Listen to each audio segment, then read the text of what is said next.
Bonjour Marie-Myriam. Bonjour. C'était il y a 40 ans. Personne n'a pu oublier cette chanson, le Grand Prix Eurovision 1977, la dernière fois où la France a gagné le Grand Prix de la chanson de l'Eurovision grâce à vous. Écoutez cette chanson-là. De lumière qui voit passer au loin les oiseaux, comme l'oiseau bleu survolant la terre.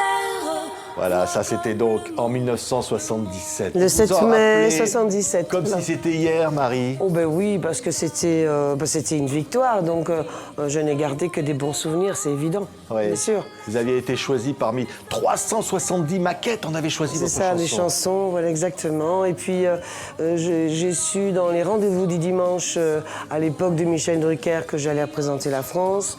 Et puis mon Dieu, après c'était les répétitions à Wembley, ça se passait à Wembley.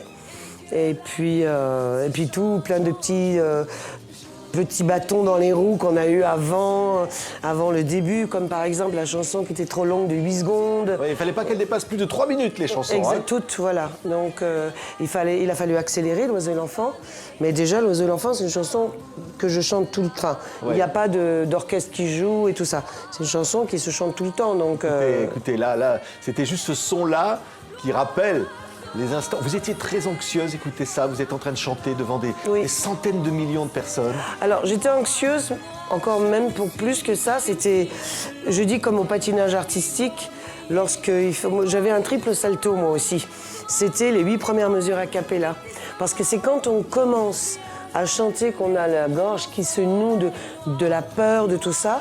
Et bizarrement, mais ça s'est passé comme si de rien n'était. Je pense que l'adrénaline a fait aussi, donne de la force. Écoutez là, votre force qui chante là. Comme un enfant aux yeux de lumière qui voit passer au loin les oiseaux. Et puis là, quelques minutes plus tard, il y a évidemment les nations qui donnent leurs résultats, qui donnent des points. Et là, on apprend, vous êtes gagnante. Ah oui, ça, je savais plus si je devais rire, pleurer. C'était un mélange des deux, tous les candidats qui venaient me féliciter, m'embrasser. Enfin, c'était une aventure. Je pensais à mon papa qui était avec moi ce jour-là à Wembley, il était dans la salle. Je pensais à ma maman, ma soeur qui est restée à Paris. Enfin, on pense comme ça et d'un seul coup, il y a... C'est incroyable. En plus, c'est une joie tellement immense. Alors, vous revenez après en France, vous êtes accueillis, c'est incroyable. Déjà à la douane, les douaniers me font la fête, me félicitent. Mais tout le monde, c'était à l'aéroport, arrivé rue Planchat, justement devant le Ribatejo, le restaurant de mes parents, où les voisins étaient à la fenêtre et m'applaudissaient mon arrivée.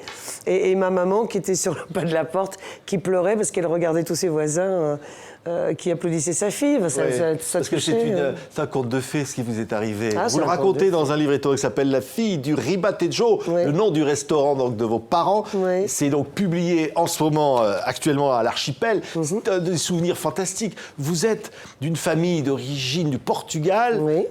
D'abord, vous naissez ce qui est actuellement en République démocratique du Congo. Congo-Kinshasa. Voilà. Vous allez vous retrouver en France. Vos parents ouvrent un restaurant. Vous allez travailler dans le restaurant. Non, bien sûr, comme les enfants, je pense qu'on donne tous des coups de main aux parents.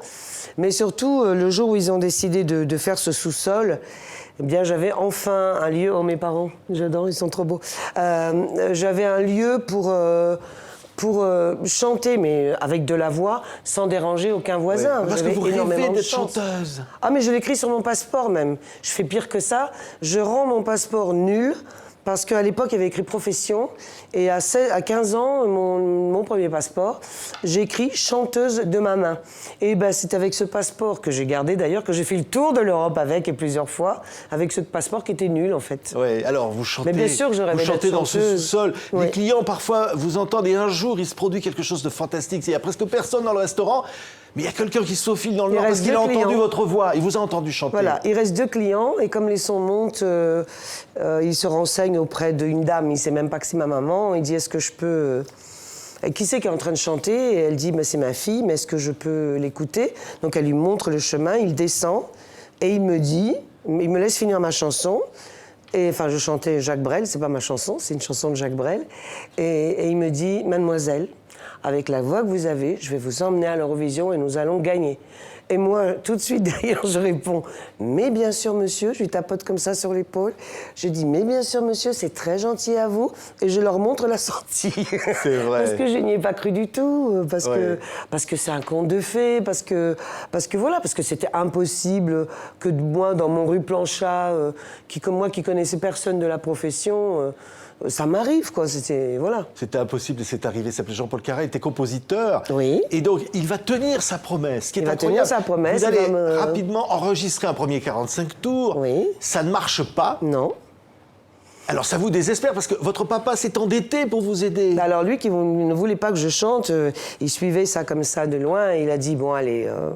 je vais le faire. Et c'était vraiment... Je sais que c'était pas ce qu'il voulait. Et donc, moi, ça m'a conforté dans l'idée que mon père avait des saltimbanques, en disant ce n'est pas un métier sérieux, il vaut mieux que tu reprennes le restaurant de tes parents et tout ça.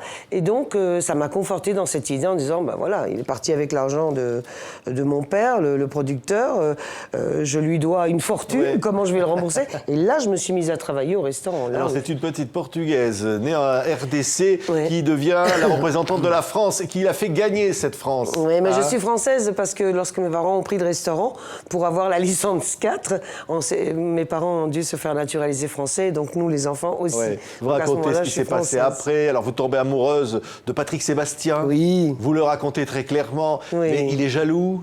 Oui, il est jaloux, Ouais. et puis voilà, mais aujourd'hui, ce qui compte, c'est... L'amitié est restée. Mais vous dites un jour, vous vous disputez, vous prenez la bague de fiançailles et vous la jetez dans les toilettes. C'est ça. Je la jette dans les toilettes et je tire la chasse, et c'était une bien belle bague avec une grosse émeraude et des diamants autour. Mais là, vous voyez, je trouve que... Là, c'est une photo, je crois qu'on n'était pas à Paris, on était à Brive.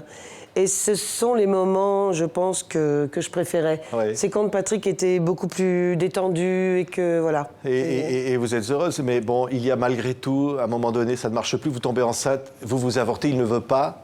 Oui. Ce sont des moments difficiles à vivre. En fait, je pense qu'il voulait garder l'enfant et me garder moi aussi. Et donc, et moi, j'étais bien jeune et je ne me voyais pas...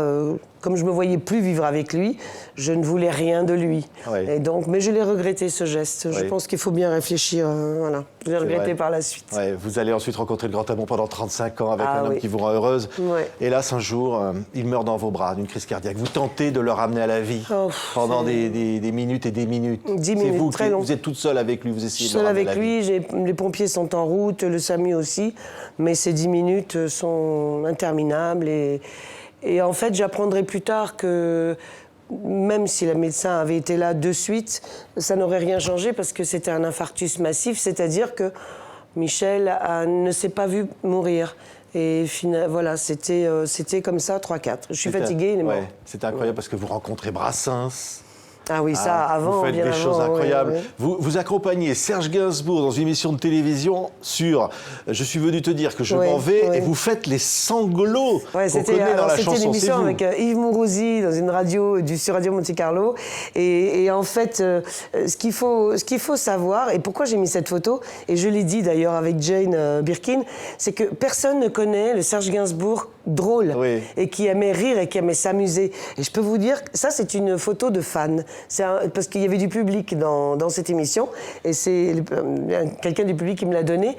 Mais on a ri, mais comme j'ai rarement ri de ma vie.